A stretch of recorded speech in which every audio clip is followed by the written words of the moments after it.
우리 여러분 12월 제가 저번에도 말씀드렸지만 11월 말서부터 극말서부터 12월 초에 이제 원서 접수가 그 최종 모집 요강이 엄청 쏟아져서 나올 거예요. 그때는 여러분들이 이제 긴장을 반드시 해주셔야 되고요.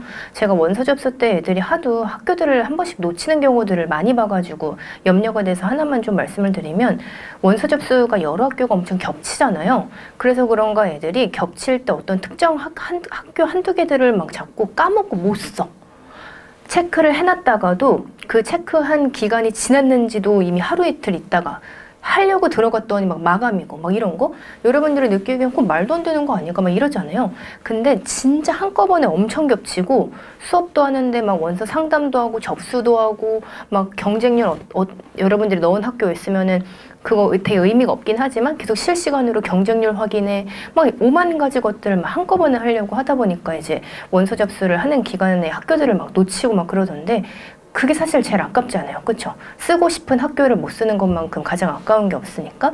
그래서 지금부터 조금씩 여러분들이 긴장을 좀 하시면 좋을 것 같고요. 그리고 지금 외대랑 성균관대가 다 독해형 학교였었잖아. 제가 다른 학생한테 이야기를 하다가 갑자기 생각이 난 게 뭐였었냐면은 독해가 많은 학교는 기본적으로 독해 지문 한두 개, 두세 개를 말려버리면 뒤에까지 같이 말려요. 그게 페이스를 놓치게 되는 거거든. 그래서 개인적으로 제가 추천해드리고자 하는 게 뭐냐면 실전에서도 아니면 여러분들이 모의고사를 볼 때도 독해형 학교다 싶으면은 저는 개인적으로 새로운 거 제가 풀지 말라 그랬었죠? 특히나 실전에서는 새로운 독해 문제든 모든 문제 푸는 건 절대 최악이야. 안 풀리면 어떡하려고요? 거기에 심리가 엄청 말리게 되거든. 저는 개인적으로 워밍업을 하기에 좋은 게 뭐냐면은 여러분들이 본 3, 4월의 독해 지문 있잖아. 좀 짧은 거. 되게 쉬운 것들이 있죠. 눈으로 쑥쑥쑥쑥쑥쑥 그냥 잘 읽히는 거. 그런 지문들을 그냥 영어 문단으로 쭉 보시면서 워밍업을 하시는 것도 되게 도움이 많이 돼요. 왜냐면 결국 심리는 내가 이게 잘 읽히네. 이것만 머릿속에 세팅이 잡혀줘도 어려운 지문도 그래 어차피 뭐 잘 읽히겠지 이게 되는데 안 읽혀져 버리는 순간 이제 여러분들이 거기에 말려버리는 거거든. 그래서 시험 보기 전에 어휘를 암기하든지 아니면 독해 여러분들이 이미 푼 독해 지문 중에서 쉬운 것들을 눈으로 쭉 보면서 워밍업을 좀 해본다던가 그런 식이 좀 도움이 될 수 있어요. 우리 이제 여러분 성균관대 쪽으로 가보도록 할게요. 성균관대 21번이랑 22번이 아마 이 맥락이 맞지 않은 거 하나 고르는 그거였을 거거든? 근데 그 두 문제 여러분들이 다 리뷰해 보셨겠지만 정답이 된 거는 그 정답에 뭐 넣는 거였어? 반이어 넣는 거였죠. 그쵸? 이러면 이 문제 유형은 80% 이상이 다 반이어라니까? 21번도 정답이 5번이었었죠. 5번이었었죠. 그쵸? 이것도 reduce가 아니라 뭐 넣는 거다? 증가한다, 뭐 increase 같은 거 넣는 문제였었지, 그치? 맥락상 올바르지 않은 걸 고르는 문제의 80%는 반이어를 넣어주시면 되는 문제다. 이렇게로 여러분들이 잡고 가보도록 할게요. 21번으로 가볼게요. 텍스 컷이니까 세금 감면이네요. 더 월세니까 부유한 사람들이지 부유한 사람들을 위한 세금 감면은 오랫동안 서포터를 끌어오고 있었대요. 그 보수주의 입법자들한테요. 그리고 경제학자들이요. 얘네들은 뭐라고 주장을 하냐? 그러한 조치 뭐죠? 세금 감면 그대로 끌어와야지. 그러한 조치는 트리클 다운 할 거라고요. 트리클 다운은 경제 효과가 아래로 내려가다라는 뜻이요. 트리클 다운은 꼭 기억하세요. 경제 효과가 아래로 내려가다. 그러한 조치는 경제 효과가 아래로 내려갈 거라고, 긍정적이라고. 그치? 그리고 결국 job이라던가 인컴을 부스트 할 거라고 주장하면서 부자들을 위해 세금 감면해주자 라고 주장을 한다는 거네요. 하지만 집중해야죠. 하지만이 떴다라는 거는 실제로는 텍스 감면이 그렇게 도움이 되지 않더라 라는 부정적인 흐름으로 꺾일 것 같아요. 하지만 새로운 연구가 말해주기를 그러한 세금 감면의 50년의 기간은 오직 도와주었대요. 한 그룹이요. 어떤 그룹? 부자들이요. 그러면 이거는 부정적 결과야, 긍정적 결과야? 부정적 결과잖아요. 그쵸? 얘네들만 결국 부자가 되는 부정적 결과를 가지고 왔다고요. 새로운 논문은 18개의 선진국을 조사했대요. 호주에서 미국까지요. 선진국이잖아요. B번 괜찮죠? 그대로 갈게요. 50년 동안이요. 그 연구는요. compare, 이런 봐봐. compare이 뜨면은 두 개를 뒤에 예상하는 거야. compare A with B요. A와 B를 비교하다. 그리고 compare A 또 뭐 나올 수 있어? to B요. A를 B에 비유하다. 그쵸? 이런 게 다 전치사의 콜로케이션. 제가 나눠드린 파일도 여러분들이 분량 잡아 놓으시고 암기하세요. compare 떴기 때문에 우선 얘가 A 같아요. 뒤에 뭐 나올지 모르니 조금 더 가볼게요. 그 연구는 compare 했대요. 나라들을요. 이 나라들은 어떤 나라들인데 세금 감면을 통과시켰던 나라요. 누구와 같은? US와 같은. 등등등등. 뒤에 누구 나와요? with B 나오네요. 그쵸? 세금 감면을 통과시켰던 나라와 그렇지 않은 나라를 비교했대요. 그랬더니 그리고 나서 어떻게 했대요? 그들의 경제적 결과를 확인해 봤대요. 결과가 뒤에 이제 나오기 시작하겠네요. Per capita gross domestic GDP는 1인당 GDP지? 이건 여러분 알고 계세요? Per capita GDP야. 1인당 국내 총생산이죠.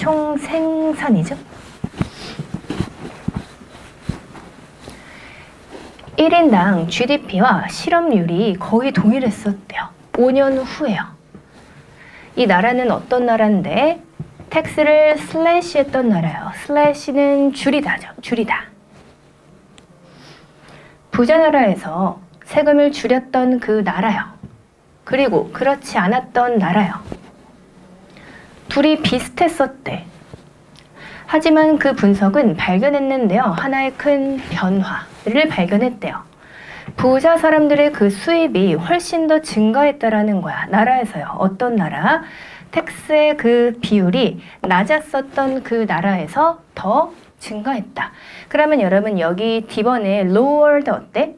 지금 이 나라의 특징은 어떤 나라여야 돼요? 텍스 감면을 받은 나라지. 그렇기 때문에 여기에 텍스 레이트가 낮은 거 어때? 맞는 거죠. 그죠? 인쇄도 오버떴네요. 트리클 다운 하는 거 대신에 중산층한테 트리클 다운 경제 효과가 내려오는 거 대신에 부자 사람들을 위한 텍스 감면은 성취하지 않았을 거래요. 더요. 뭐보다요? 이 부자 사람들이 그들의 부를 유지할 수 있도록 돕는 것보다 더 많은 걸 하지는 않았다. 그게 무슨 이야기야? 부정적 이야기라는 걸 느껴야죠. 그쵸? 얘네들이 자기네들의 부를 유지할 수 있게끔 한 거 말고는 실질적 긍정적 효과 같은 건 없었다고요. 그러면 엔드지 다 놀리잖아. 그럼 여기 다 부정적 이야기라는 걸 잡으셨으면 소득의 불평등을 줄이는 거야, 증가시키는 거야? 소득의 불평등이 증가가 되어야 마이너스 논리가 연결될 수 있지 않겠어요? 그렇기 때문에 정답은 몇 번이다? 2번이다.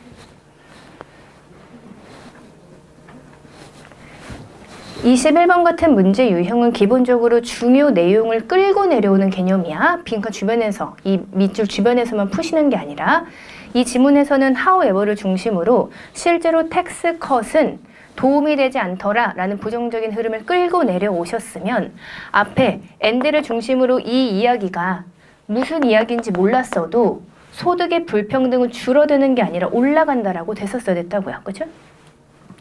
21번 같은 문제 유형은 기본적으로 주제를 잘 끌고 오기, 그런 다음에 조금 이상하다 싶으면 반이어 활용해보기. 이게 가장 중요한 포인트라고 이해해 주시면 되겠죠? 21번은 정답 5번이었어요. 25번으로 가볼게요.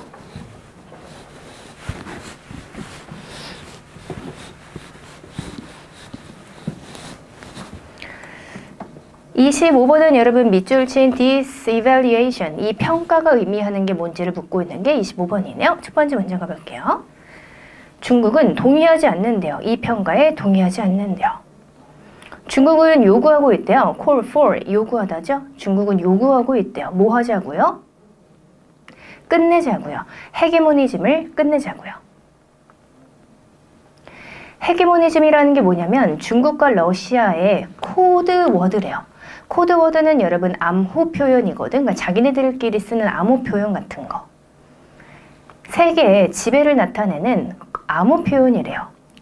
싱글 파워기 때문에 강대국이네. 강대국에 의해 한 그 표현이 헤게모니즘이래요. 여러분 헤게모니즘이라는 건 패권주의거든요. 이 단어는 꼭 기억하세요. 패권주의는 뭘 나타내는 건데요? 한 나라가 다른 나라를 지배하려고 하는 거. 그러니까 지배의 느낌을 생각하면 돼. 중국은 요구하고 있어요. 헤게모니즘을요. 저는 개인적으로 이 평가 다음에 나온 두 번째 문장만으로도 이 평가가 뭘 나타낼지 충분히 예상이 됐거든요. 여러분 생각을 해봐요. 중국은 이 평가에 동의하지 않아요. 내가 중국이라고 제가 중국이라고 보세요. 나 그 평가 동의 안 해. 나는 헤게모니즘 끝내는 걸 요구하고 있는데 뭔 소리야. 그럼 이 평가는 뭐야? 헤게모니즘을 유지하자라고 이야기를 하고 있는 게 이 평가 아니겠어? 그리고 두 문장의 논리의 관계성만 생각하시면 좋아요. 딱 풀려요. 나는 이 평가에 동의 안 해. 뭔 소리야. 나 헤게모니즘 끝내자고 하고 있는데 나 패권주의 끝내자고 이야기하고 있어. 그러면 이 평가는 패권주의를 유지하고자 하는 거. 이 내용이겠다. 그죠? 그리고 뒤에 정확하게 하나 더 나오네요.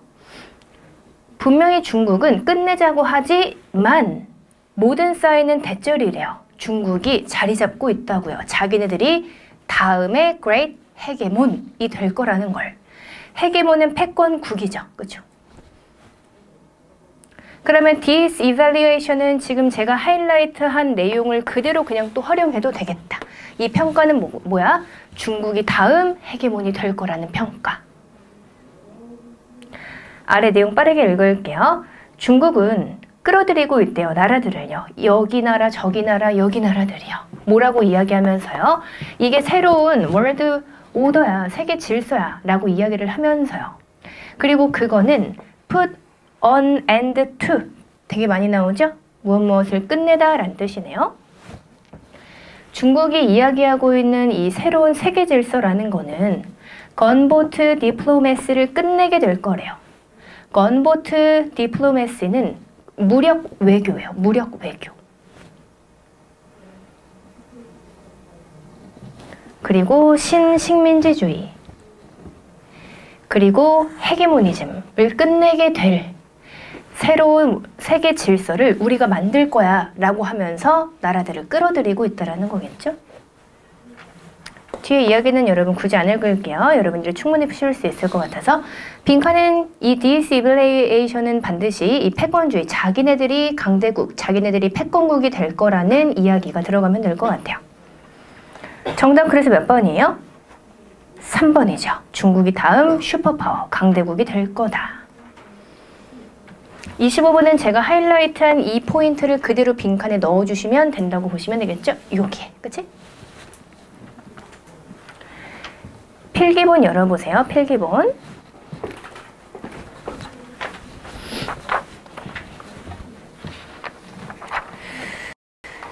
제가 어떤 걸 정리해놨냐면요. 국제정치 핵심 외교 관련한 것들을 다 정리해놨어요. 뭐 권력이라던가 패권 관련, 외교 국제관계, 국제질서라던가 이념 같은 것들.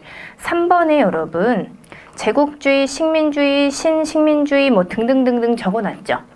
거기 중에서 우리 지문에 나온 것들도 있죠. 뭐 신식민지주의라던가 뭐 이런 것들. 그리고 여러분 여기에 건보트 디플로메시 없죠. 건보트 디플로메시 있다. 2번에 있죠.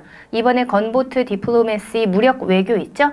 지금 국제정치 관련한 건 여러분 모든 학교의 편입 지문에 빈출이에요. 그쵸? 여러 나라의 관계성이라던가 아니면 정치 관련한 이야기가 소재적으로 워낙 많이 나오기 때문에 여러분들이 관련어에 대한 내용을 알고만 있어도 훨씬 그 지문의 난이도가 쉽게 느껴질 수밖에 없어요. 그래서 제가 관련된 것들을 다 정리해놨기 때문에 여러분들이 요거 반드시 반복하셔서 보시고요. 암기를 안 됐거나 아니면 헷갈리는 단어가 있었다라고 하면 반드시 체크해 주시면 돼요. 이번에도 당연히 나올 거거든. 정치라던가 이런 나라들끼리의 관계성은 빈출이니까 완전. 25번은 정답 그래서 3번으로 갈게요. 36에서 38번으로 갈게요. 36에서 38번도 여러분 되게 많이 틀렸어요. 여러분들이. 41, 42도 또 엄청 많이 틀렸었고 36, 38로 갈게요. 36, 38.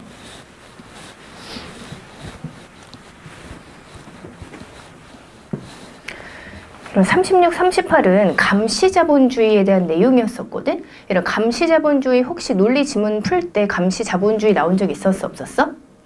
아, 이거 뭐 나만 기억하는 건가? 늘? 감시자본주의는 여러분 되게 자주 나오는 소재예요. 감시자본주의는 여러분 이 단어를 그냥 엮어서 머릿속에 넣어요. 감시죠. 우리를 감시하는 거야. 우리를 감시해서 특정 기업이 자본주의죠? 돈을 벌게 되는 거야. 그래서 감시자본주의는 여러분 무조건 정보의 비대칭을 떠올리세요. 정보의 비대칭. 그리고 국가가 우리를 감시한다라기보다는 기업이 우리를 감시하는 거예요. 기업. 그래서 그 관계성만 여러분들이 머릿속에 좀 넣으세요. 여기 지문에도 막 구글 나오거든? 구글은 우리한테 정보 되게 많이 가져가요. 그렇죠? 우리가 검색하는 기록들 여러 가지를 가져가죠. 근데 우리가 구글에 접속해가지고 구글은 뭐에 요즘 관심이 있나, 어떤 걸 광고를 올릴까 이런 거 우리 알아요, 몰라요? 모르죠. 그게 다 정보의 비대칭성이야. 얘네들은, 대기업들은 우리에 대한 정보를 다 가져가서 결국 자기네들이 이익을 얻지. 왜냐면 우리의 검색 기록 아니면은 무언가 클릭 기록 이런 것들을 바탕으로 결국 다 자기네들이 이익을 얻게 되는 거잖아. 그거를 활용하면서.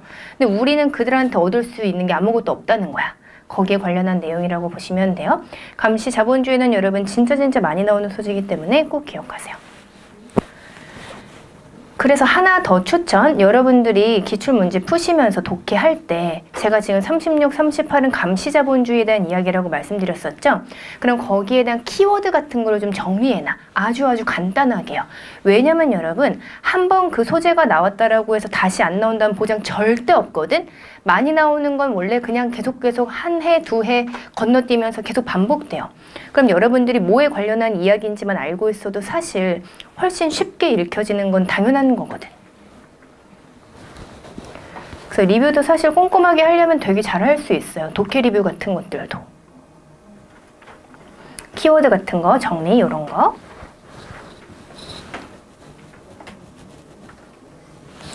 (36번으로) 가보도록 할게요. 36번은 저자가 대절을 믿어요.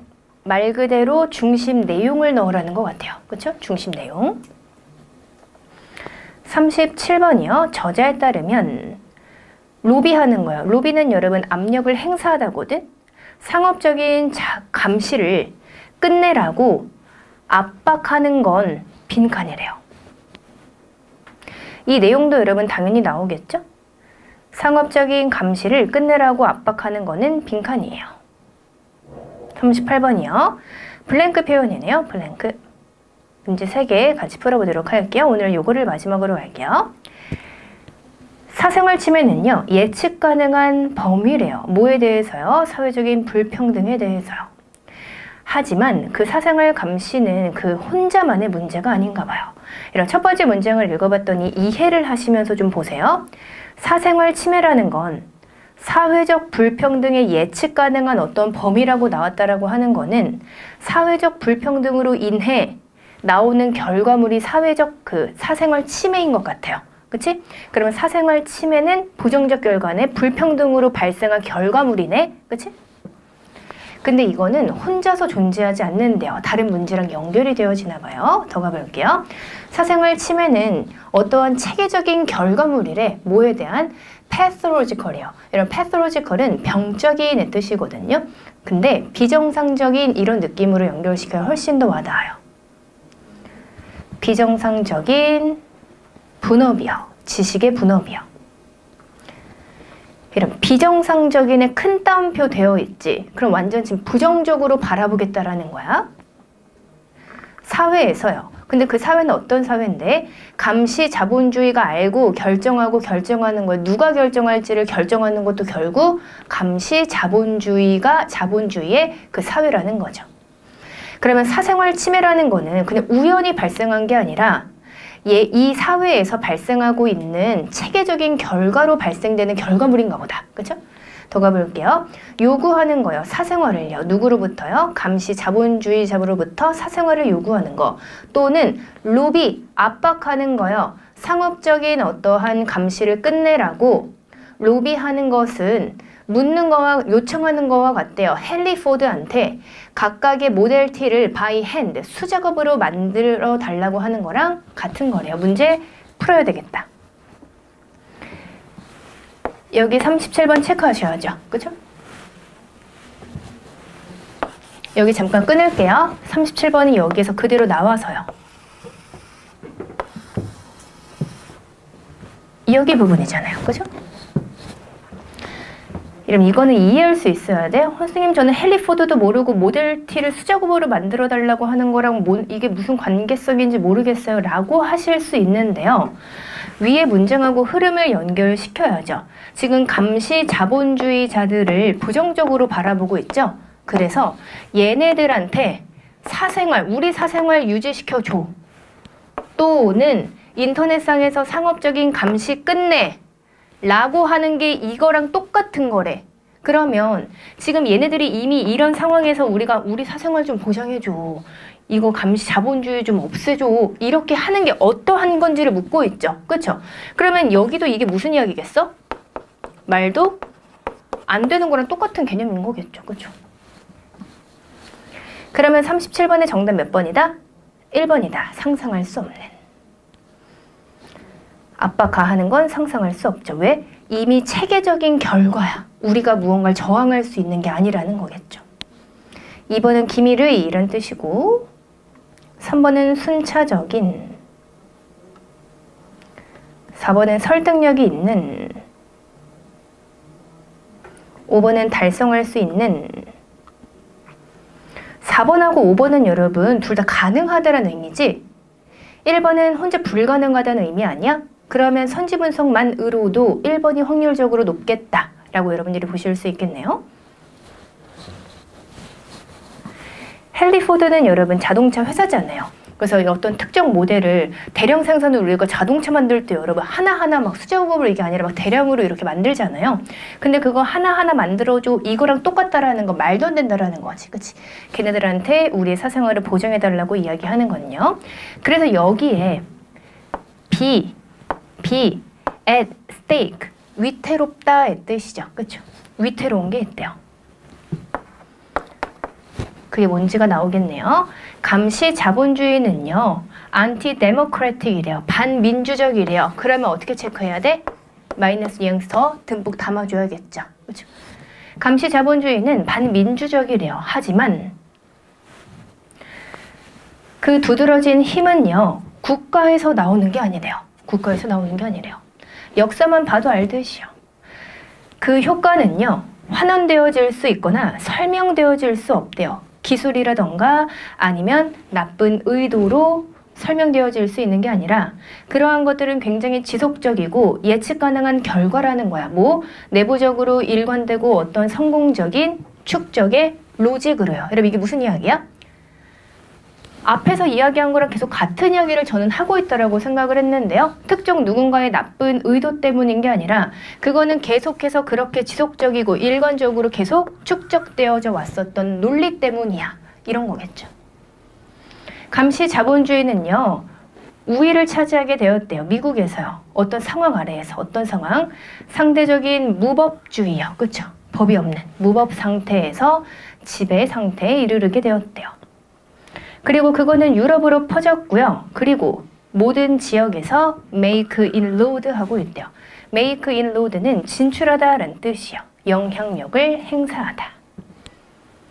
그럼 감시 자본주의가 지금 퍼지고 있는 부정적 상황에 대한 이야기를 계속 하고자 하는 거야. 여러분 흐름을 잘 끌고 가셔야 돼요. 이 author, 저자는 감시 자본주의를 굉장히 나쁘게 바라보고 있어요. 왜냐면 제가 하이라이트한 것만 보셔도 사회에서 무언가의 지식에 대한 분업은 적절하게 나뉘어져야 되지. 근데 그게 비정상적으로 분업이 발생하고 있다는 거는 얘네 혼자 다 독점하면서 비대칭을 지금 갖고 있다는 이야기잖아. 그죠? 뒤에 흐름들도 계속 부정적인 이야기가 나오고 있고요. 더 가보도록 할게요. 우리 하나 풀었고요. 감시 자본주의 회사 구글에서 시작된대요. 얘네들은요. 지배한대요. 정보의 축적이라던가 처리를요. 지금 예시가 나오기 시작을 하네. 그들은 알고 있어요. 우리에 대해서 많은 것들을 알고 있지만 그들의 지식에 대한 우리의 접근은 스퍼스, 드물고 부족하대요. 제가 아까 전에 말씀드렸던 거랑 똑같죠. 얘네들은 우리로부터 정보를 많이 가져가지만 우리가 걔네한테 접근은 할 수 있다, 없다? 없다. 섀도우 텍스트에 숨겨져서요. 그리고 오직 새로운 프리스트 아니면 보스 그들의 기계에 의해서만 읽혀질 수 있대요. 그럼 여기 프리스트는 뭐 사제라던가 성직자 이런 뜻이잖아요. 근데 얘는 여러분 비유의 느낌이라고 이해하셔야 돼요. 여기도 여러분 무슨 이야기냐면은 여기 정보에 접근할 수 있는 거는 보통 사람들은 안 되고 오직 이 사람 소수의 사람들만 그 정보에 접근할 수 있다라는 거야. 그래서 여기에 새로운 프리스트의 개념도요. 데이터 전문가 정도라고 여러분들이 비유 느낌으로 이해하시면 좋을 것 같아요. 당연히 데이터에 접근할 수 있는 소수의 특권을 가진 사람들을 뜻하는 거겠죠. 전례가 없는 지식의 집중은요. 동등하게 전례가 없는 권력의 집중을 만들어냈대요. 아, 지식이 전례가 없게 누군가한테 집중이 되는 건 권력에 있어서의 집중도 만들어내고 있구나. 그게 뭔지 콜론으로 묻고 있죠. 그리고 빈칸 떴어요. 이거는 이해되어질 수 있어요. 뭐라고요? 무단 소유라고요. 뭐에 있어서? 사회, 지식의 분업에 대한 무단 소유라고 이해되어질 수 있대요. 멈추고 우선 푸실 수 있겠네요. 빈칸엔 여러분 반드시 어떤 뉘앙스가 들어가야 돼? 부정적 뉘앙스가 들어가야죠. 지식을 전례가 없이 어딘가에 집중이 되는 건 전례가 없는 권력에 집중을 만들어낸다. 좋은 거야, 나쁜 거야? 나쁜 이야기잖아요. 정보를 소수가 독점하면서 비대칭을 만들고 있다는 이야기를 하고자 하는 거 아니야? 그럼 38번의 정답 몇 번이다? 그대로 1번이다.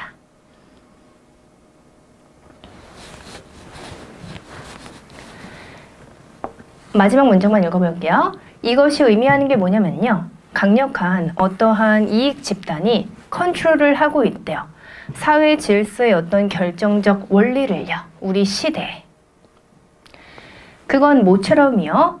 듀르켐이 경고했었던 것처럼 전복을요. 뭐에 대한 전복? 노동 분업의 전복을 경고했었던 것처럼요. 그 힘이 있는 세력에 의해서요. 그 힘이 있는 세력은 누군데? 산업적인 캐피탈을 가진 권력을 가진 세력이요. 그럼 이거는 비유겠다. 그치? 과거 시대에 이랬었던 것처럼 지금 소수의 이 이득 관계, 이해관계를 가지고 있는 이런 사람들이 우리 시대의 저런 사회 질서의 결정적 원리를 컨트롤하고 있다. 끝까지 부정적 이야기를 하고 있는 거겠죠. 36번은 여러분 결국 주제 문제이기 때문에 중심 내용이 담겨져 있는 걸 골라보도록 할게요. 36번 1번 가볼게요. 감시자본주의는 설명되어질 수 없대요. 우리의 지식 그 자체로요. 우리의 지식이랑 이런 관련이 없는 것 같아요. 그렇죠? 나온 이야기가 아니고요. 2번으로 가볼게요. 사회에서의 지식의 그 분업은요. 장악되어졌대요. 누구에 의해서요? 감시자본주의에 의해서요. 여러분 이게 무슨 이야기죠? 지식의 비대칭을 뜻하는 거겠죠. 그럼 정답 몇 번이다? 2번이네요. 이게 중심 내용이잖아요. 그리고 정보의 처리는요. 결국 감시 자본주의 회사한테 해로운 거야? 유리한 거죠. 얘네들이 이 방법으로 우리의 정보를 갈취해가고 있잖아요. 그리고 4번 회사의 보스는 지식의 축적에 대해 인지하지 못한다. 지식의 보스는 소수의 사람들에 속했어? 안 속했어? 속했잖아요. 그러면 안 되겠네요. 그렇죠? 인지하고 있어요. 그리고 5번은 여러분 섞어뒀어요. 지금 맨 마지막 문단에 있었던 이야기를 지금 하는 거거든요. 근데 5번에서는 산업적인 캐피탈을 가지고 있는 권력을 가진 세력의 사람들이 감시자본주의의 영향을 받지 않는다 이런 이야기죠. 이런 감시자본주의는 현재 이야기였고 저기 듀르켐의 이야기는 과거의 상황을 이야기하는 거였어. 노동 분화에 대한 그 전복을 이야기하는 거였었죠. 그렇기 때문에 섞어놓은 이야기이기 때문에 36번은 정답 2번으로 가주시면 되겠죠. 오늘은 38번까지만 풀고요. 41, 42는 우리 목요일에 풀 테니까 우리 같이 푼 문제들에 대해서 리뷰 꼼꼼하게 해주시면 될 것 같아요.